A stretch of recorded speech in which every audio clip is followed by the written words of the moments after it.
आपने new look देखा कमरे में कुछ बदलाव देख रहे हैं आप?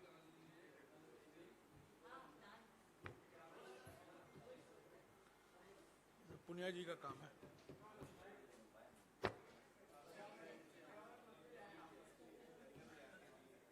अभी देखते जाइए, प्लांटेशन वहां हो रहा है।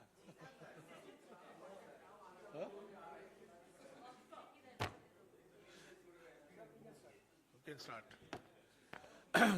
दोस्तों, आज कांग्रेस पार्टी में काफ़ी व्यस्त दिन है हमारे पार्टी के लिए, क्योंकि आज सुबह कांग्रेस अध्यक्ष मल्लिकार्जुन खड़गे जी ने चिकमगलूर में एक प्रेस कॉन्फ्रेंस किया, आपने देखा होगा। आज दोपहर को शाम को राहुल जी का चुनावी प्रचार होगा उत्तरी कर्नाटका में। पर ये दिन मैं आपको याद दिलाने आया हूँ। आज का दिन हमारे राजनीतिक इतिहास में एक बहुत महत्वपूर्ण दिन है। एक मील का पत्थर लगाया गया था इसी दिन 30 साल पहले। 30 साल पहले 73वां संविधान संशोधन अधिनियम लागू हुआ और मेरा मानना है और कई लोगों का मानना है कि राजीव गांधी जी का सबसे महत्वपूर्ण, सबसे बड़ा योगदान हमारे राजनीति पर ये 73वां संविधान संशोधन अधिनियम है। राजीव गांधी जी ने शुरुआत की थी संविधान के संशोधन लाने में, ताकि पंचायतों को और नगर पालिकाओं को अलग से विशेष रूप से संवैधानिक दर्जा दिया जाए। 1989 में लोकसभा में विधेयक पारित हुआ, परंतु राज्यसभा में कांग्रेस पार्टी को बहुमत नहीं थी और 5 वोटों से ये संविधान संशोधन विधेयक पारित नहीं हो पाया। उसके बाद उनकी हत्या हो गई। कांग्रेस की सरकार भी आई, पहले वीपी सिंह की सरकार आई, चंद्रशेखर की सरकार आई, पर कांग्रेस के सरकार के कार्यकाल में ये संविधान संशोधन हो पाया। 73वां संशोधन जो पंचायतों को संवैधानिक दर्जा देता है और 74वां संशोधन जो शहरी इलाकों में जो लोकल बॉडी हैं, नगर पालिकाओं को संवैधानिक दर्जा देता है। 2010 से आज हमारे प्रधानमंत्री श्रेय लेने की कोशिश कर रहे हैं, पर मैं आपको याद दिला दूं और देश को याद दिला दूं कि पहली बार 2010 में 24 अप्रैल को राष्ट्रीय पंचायती दिवस के रूप में मनाया जाता है। ये प्रथा 2010 में शुरू हुई और हर साल ये दिन पंचायती राज दिवस के रूप में मनाया जाता है। अगर आप हमारे संविधान को देखें, कॉन्स्टिट्यूशन ऑफ इंडिया को देखें, तो अनुच्छेद 243 आर्टिकल 243 इसमें शामिल किया गया था राजीव गांधी जी के प्रयासों से, उनके नेतृत्व में। और ये हमारे संविधान का सबसे लंबा, सबसे विस्तार में जो प्रावधान किए गए हैं। अगर आप 395 धाराएं हैं हमारे संविधान में, पर ये विशेष धारा आर्टिकल 243 सबसे लंबा है, क्योंकि पंचायतों को और नगर पालिकाओं को जो अधिकार दिए गए हैं, जो जिम्मेदारी सौंपी गई है संविधान के द्वारा, ये सब संविधान में इसका प्रावधान किया गया। ये पहली बार हुआ है।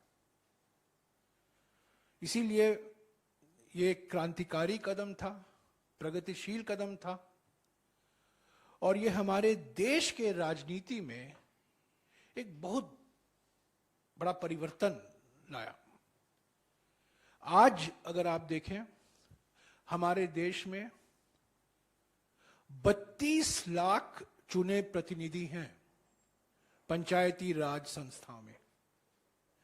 32 लाख चुने हुए प्रतिनिधि, पंचायती राज, ग्राम पंचायत, ब्लॉक पंचायत, जिला पंचायत, तीनों त्रिस्तरीय जो हमारा सिस्टम है, त्रिस्तरीय सिस्टम है, उसमें 32 लाख चुने हुए प्रतिनिधि हैं। और इन 32 लाख चुने हुए प्रतिनिधियों से करीब 15 लाख महिलाएं हैं। 45% चुने हुए प्रतिनिधि हमारे पंचायती राज संस्थाओं में महिलाएं हैं। जब राजीव गांधी ने ये संविधान संशोधन की कल्पना की थी और जो अधिनियम पारित हुआ, जो विधेयक पारित हुआ, जो अधिनियम बना, उसमें महिलाओं को 1/3 आरक्षण दिया गया था। ऐसे तो अनुसूचित जाति और अनुसूचित जनजातियों के लिए आरक्षण देना अनिवार्य होता है संविधान के द्वारा, वो तो था ही, पर इसके अलावा पहली बार हमारे संविधान के किसी भी प्रावधान में महिलाओं को आरक्षण दिया गया था। इस 73वां संविधान संशोधन अधिनियम में 1/3 आरक्षण महिलाओं को दिया गया था। पर खुशी की बात यह है कि महिलाओं की संख्या, जैसा कि मैंने कहा, 1/3 नहीं है, 1/3 से भी बढ़कर करीब 45% अभी महिलाएं हैं जो चुनकर आए हैं पंचायती राज संस्था में। ऐसे ही 74वां संशोधन है जो शहरी इलाकों के लिए है, नगर पालिकाओं के लिए है, और वो जून के पहले तारीख से लागू होता है। तो जून के पहले तारीखों में उसके बारे में बात करूंगा। आज मैं सिर्फ पंचायतों तक मेरी बातें सीमित रखना चाहता हूं। 2010 के बाद जब राष्ट्रीय पंचायती दिवस राज मनाने की घोषणा की गई थी प्रधानमंत्री, तत्कालीन प्रधानमंत्री डॉक्टर मनमोहन सिंह जी के द्वारा, तब यह सवाल उठा कि संविधान में तो प्रावधान है, अधिकार दिए गए हैं पंचायतों को, पंचायतों को क्या करना चाहिए, राज्यों को क्या करना चाहिए, केंद्र सरकार को क्या करना चाहिए, ये सब दिया गया है। हमारी जो राजनीतिक प्रणाली हुआ करती थी 2000, जब तक ये संविधान संशोधन नहीं हुआ 1993 में, तब तक हमारी राजनीतिक प्रणाली ऐसा माना जा सकता था कि उसके 2 स्तंभ थे, एक लोकसभा और दूसरा विधानसभा। पर इस संविधान संशोधन के बाद में, यानी कि 24 अप्रैल 1993 के बाद में, हमारी राजनीतिक प्रणाली 3 स्तंभ हो गए, लोकसभा, विधानसभा और ग्राम सभा। और मुझे आज भी याद है जब राजीव गांधी जी ने, जब वो संविधान संशोधन विधेयक पर बोल रहे थे लोकसभा में अगस्त के महीने में 1989 में, उन्होंने कहा था कि हम जब हमारी लोकतंत्र के बारे में सोचते हैं, हम हमेशा लोकसभा टू विधानसभा कहते हैं, पर इस संविधान संशोधन से ये नजरिया बदलेगा और ये नजरिया होगा ग्राम सभा से विधानसभा, विधानसभा से लोकसभा। तो यही है महत्व आज का दिन का, इस संविधान संशोधन का, जो जिसके हम 30 साल आज बना रहे हैं। जो मैं कह रहा था आपको, 2010 के बाद जब डॉक्टर मनमोहन सिंह जी की सरकार थी, जब यह सवाल उठा कि हम पंचायतों को और मजबूत कैसे करें, इनको और सशक्त कैसे बनाएं, तो 2016 में फरवरी के महीने में एक ऐतिहासिक क्रांतिकारी अधिनियम, आपको याद होगा, लागू होने लगा। Mahatma Gandhi national rural employment act, राष्ट्रीय ग्रामीण रोजगार सुरक्षा योजना नहीं, कानून, ये अधिनियम था। और इस अधिनियम के 3 मकसद थे। पहला मकसद था रोजगार देना, जो बेरोजगार हैं, जिनको रोजगार पाने में बहुत मुश्किल होता है, जो काम नहीं कर सकते हैं, ढूंढते हैं पर उनको काम नहीं मिलता। तो पहला मकसद था इनको न्यूनतम मजदूरी पर उनको रोजगार देना। दूसरा मकसद था कि अलग अलग राज्यों में, अलग अलग जिलों में, अलग अलग गांवों में सामुदायिक संपत्तियों को बनाने के लिए यह एक कार्यक्रम था। और तीसरा बहुत महत्वपूर्ण मकसद जो लोग भूल जाते हैं और मोदी सरकार भी भूल गई है, और उसके बारे में मैं जिक्र करूंगा, तीसरा और सबसे महत्वपूर्ण मकसद यह था कि महात्मा गांधी नरेगा से हम पंचायती राज संस्थाओं को और मजबूत करेंगे, उनको एक केंद्रित भूमिका देंगे। अगर आप Mahatma Gandhi national rural employment act देखेंगे, अधिनियम देखेंगे, उसमें केंद्रीय भूमिका पंचायतों की है, ग्राम पंचायतों की है। ग्राम पंचायतों से ही काम लिया जाता है, क्या काम होना चाहिए, किस पर रोजगार लगेगा, जो प्राथमिकता होनी चाहिए, ये ग्राम पंचायत ही तय करते हैं। और धनराशि जो है सीधा ग्राम पंचायतों के खाते में जाता है, ये राज्य सरकार से होकर नहीं जाता है, ये सीधे ग्राम पंचायतों के खाते में जाता है। तो महात्मा गांधी नरेगा, जिसको कमजोर करने में मोदी सरकार लगी हुई है, इस कमजोर करने का प्रयास जो किया जा रहा है, उसका यह नतीजा है कि हमारे करीब 2.5 लाख जो ग्राम पंचायत हैं, उनको पर्याप्त धनराशि नहीं मिलती, और उनकी जो केंद्रीय भूमिका है इस ऐतिहासिक अधिनियम में, उसका नजरअंदाज किया जा रहा। दूसरी बात, जो हमारे संविधान संशोधन में लिखा गया था कि चुनाव हर 5 साल होंगे, पंचायती राज संस्थाओं को, नगर पालिकाओं को हर 5 साल चुनाव होना अनिवार्य है। पर आप देखिए, मैं आपको सिर्फ 2 मिसाल देता हूं। भारतीय जनता पार्टी की मानसिकता क्या है।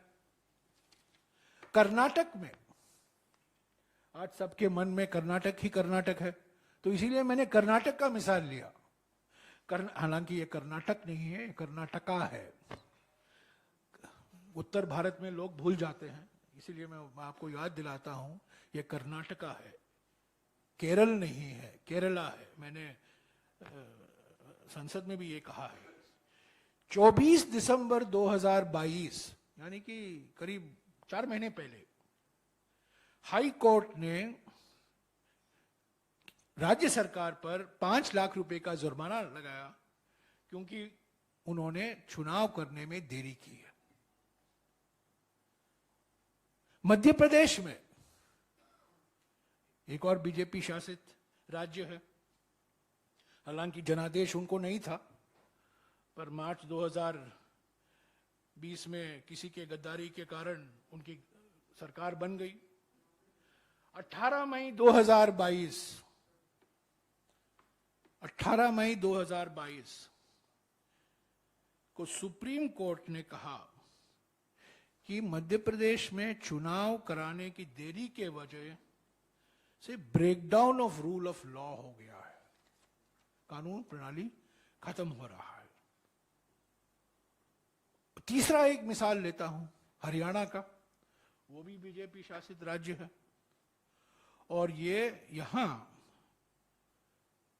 फरवरी 2021 को चुनाव होने वाले थे और पार्टी के दबाव, हमारे पार्टी के दबाव के कारण और कई लोगों के दबाव के कारण ये चुनाव 18 महीने की देरी से अक्टूबर 2022 में हुए।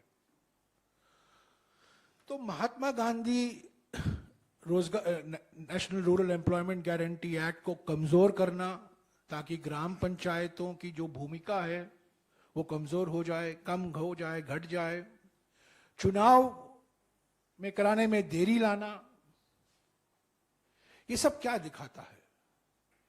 ये सिर्फ यही दिखाता है कि भारतीय जनता पार्टी 73वां संशोधन और 74वां संशोधन में विश्वास नहीं रखती। मैं आपको यह भी याद दिला दूं कि सितंबर 1989 में कांग्रेस की बहुमत नहीं थी राज्यसभा में, बीजेपी के सांसद राज्यसभा में इस विधेयक के खिलाफ वोट दिए।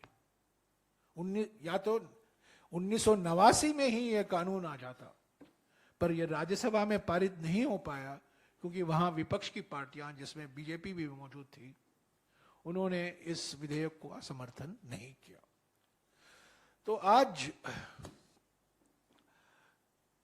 वाह होगा, प्रधानमंत्री श्रेय लेंगे, फोटो खिंचाया जाएगा, पर हकीकत यह है कि यह संविधान संशोधन की कल्पना एक कांग्रेस नेता, कांग्रेस प्रधानमंत्री राजीव गांधी जी ने की। यह संविधान संशोधन प्रधानमंत्री नरसिम्हा राव, वित्त मंत्री मनमोहन सिंह जी, उनके कार्यकाल में 1993 में ये पारित हो पाया और 30 साल से, खास तौर से यूपीए के सरकार में जो सशक्तिकरण हुआ पंचायतों का ग्रामीण विकास कार्यक्रमों के द्वारा, वो आज कमजोर हो रहा है। पर खुशी की बात है कि कानून के मुताबिक जो 1/3 महिलाएं आने वाले थे, आज वो 1/3 नहीं है, करीब 45% महिलाएं हैं। और मैं समझता हूं ये राजीव गांधी जी ने जो सोच था कि महिलाओं को प्रतिनिधित्व देना जरूरी है, और ये नहीं हो पाएगा जब तक हम इस कानून में प्रावधान नहीं करेंगे, संविधान में संशोधन नहीं लाएंगे। कई लोगों ने इसका विरोध किया था तब, पर आज वो हकीकत है और ये 1/3 संवैधानिक प्रावधान हकीकत में जमीनी स्तर पर करीब 45% है। तो राष्ट्रीय पंचायती राज दिवस पर हम हमारे पूर्व कांग्रेस अध्यक्ष, पूर्व कांग्रेस प्रधानमंत्री, आधुनिक आईटी इंडिया के निर्माता, डिजिटल इंडिया के निर्माता अगर हैं, वो राजीव गांधी हैं, उनको याद करते हैं। हम यूपीए सरकार को भी याद करते हैं, जिनके कार्यकाल में पंचायतों को एक केंद्रीय भूमिका दी गई ग्रामीण विकास कार्यक्रमों में, खास तौर से महात्मा गांधी नरेगा में, जो आज खतरे में है। और हम चाहते हैं, हम मांग करते हैं मोदी सरकार से कि जो संवैधानिक प्रावधान है वो सही तरह से लागू हो। चुनाव के संदर्भ में या जो ग्रांट देना है पंचायती राज संस्थाओं को, सही समय पर पहुंचना चाहिए। जो कार्यक्रम हैं जो पंचायतों के द्वारा लागू होने चाहिए, वो सही समय पर, सही वक्त पर, सही ढंग से लागू होने चाहिए। यानी कि लेटर एंड स्पिरिट जो आर्टिकल 243 है, 243 धारा, उसको लागू करने की जरूरत है। शुक्रिया। हाँ जी, इसी पर मैं जानता हूं और विषय हैं, उससे अलग बात करेंगे। पंचायतों पर अगर आपका कोई सवाल है तो आप पूछ सकते हैं। आपने जो बात कही, प्रधानमंत्री ने आपकी पुरानी सरकारों को ब्लेम किया कि उनकी वजह से पंचायती राज व्यवस्था जो है वो सही लागू नहीं हो पाई, गांव का विकास नहीं हुआ, क्योंकि उन्होंने आपको उस तरह से ट्रीट नहीं किया। आप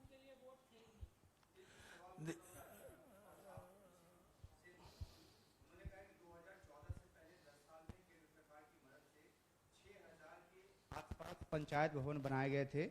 हमारी सरकार ने 8 साल में 30,000 से ज़्यादा नए पंचायत भवन बनवाए। ये दिखाता है कि हम गांव के लिए कितने समर्पित हैं। देखिए, पंचायत भवन बनाने से ये नहीं साबित होता कि आप इसको गंभीरता से लेते हैं। आप रोजगार गारंटी कानून को कमजोर करने में लगे हुए हैं। सही वक्त पर फाइनेंस कमीशन के ग्रांट हैं, पंचायतों को नहीं पहुंचाते हैं। सही वक्त पर चुनाव नहीं कराते हैं। तो ये सब आंकड़े, मैं प्रधानमंत्री के आंकड़े से, मैं हमेशा उनके आंकड़े पर मैं ज्यादा उसको गंभीरता से नहीं लेता हूं, क्योंकि आंकड़े के खेल में वो काफी माहिर हैं। पर मैं आपको कह रहा हूं, एक सबसे प्रभावशाली, सबसे महत्वपूर्ण मिसाल जो मैं आपको दे रहा हूं, अगर एक कार्यक्रम है भारत सरकार का जो पंचायतों को सशक्त बनाते हैं, एक कार्यक्रम है जहां पंचायतों की केंद्रीय भूमिका है, वो है Mahatma Gandhi national rural employment guarantee act. और जिस तरीके से ये सरकार ने आवंटन में कटौती लाई है, इसको नए नए कुछ चीजें लगाकर जो डिमांड है, जो मांग है, उसको घटाने में लगे हुए हैं। और पंचायतों की जो भूमिका है उस पर क्यों चुप है प्रधानमंत्री? तो मेरा यही कहना है, जो प्रधानमंत्री ने कहा है, ये जो संविधान संशोधन आया उसका विरोध बीजेपी ने तो किया, उसका समर्थन लोकसभा में तब उनके सिर्फ 2 ही सांसद थे और हमारी बहारी मोहम्मद थी कांग्रेस पार्टी की, तो लोकसभा में आसानी से पारित हुआ। पर राज्यसभा में जब आया, वो पहली बार जब राजीव गांधी जी प्रधानमंत्री थे, ये पारित नहीं हो पाया। 5 वोटों से ये बिल की हार हुई और उसमें से प्रधानमंत्री मोदी जी की पार्टी का भी योगदान है उसमें। उसकी बात क्यों नहीं करते?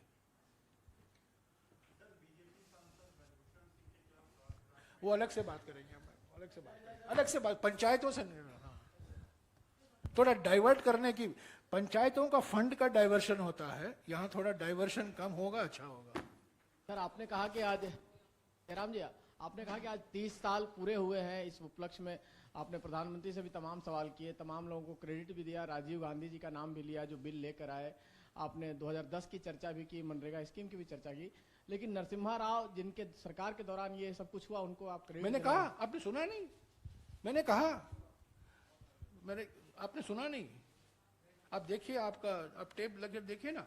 मैंने कहा जब ये संविधान संशोधन हुआ, प्रधानमंत्री नरसिम्हा राव, वित्त मंत्री मनमोहन सिंह जी, उनका योगदान था, उन्हीं के कार्यकाल में हुआ। ऐसा सवाल मत पूछा करिए। जब मैंने कहा है उसको आप फिर से कुछ स्पिन देने की कोशिश कर रहे हैं। संविधान संशोधन हुआ, पहला प्रयास राजीव गांधी के वक्त पर, वो सफल नहीं हो पाया 1989 में।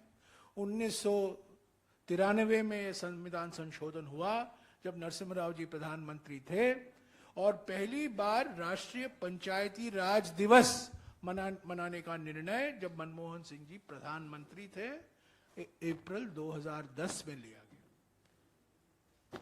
ये सब फैक्ट्स हैं, तथ्य हैं। हाँ, वो नेताजी गई हैं, वो आके बात करेंगे आपसे। नेता डिसूजा गई हैं। ओके, शुक्रिया।